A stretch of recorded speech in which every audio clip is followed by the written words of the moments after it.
آباد civil secretariat میں جاری آزاد کشمیر بھر کے اساتذہ کے پرامن احتجاجی مظاہرے پر پولیس کا تشدد، لاٹھی چارج اور شیلنگ کا استعمال۔ تفصیلات کے مطابق اساتذہ اکرام جو ہی سیکریٹریٹ کے مین گیٹ پر پہنچے تو پولیس نے لاٹھی چارج شروع کر دیا، جس کے نتیجے میں کئی اساتذہ شدید زخمی ہو گئے۔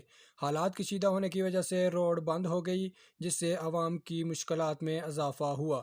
اطلاعات کے مطابق پولیس نے 20 سے زائد اساتذہ کو گرفتار بھی کر لیا ہے۔ پولیس کی قوم کے معماروں پر تشدد کی خبر سنتے ہی عوامی حلقوں میں شدید غم و غصہ کی لہر دوڑ گئی۔ تاہم وزیر اعظم آزاد کشمیر نے واقعے کا سخت نوٹس لیتے ہوئے وزیر تعلیم بیرسٹر افتخار گیلانی کو مذاکرات اور معاملات کو خوش اسلوبی سے حل کروانے کی ہدایات جاری کی ہیں۔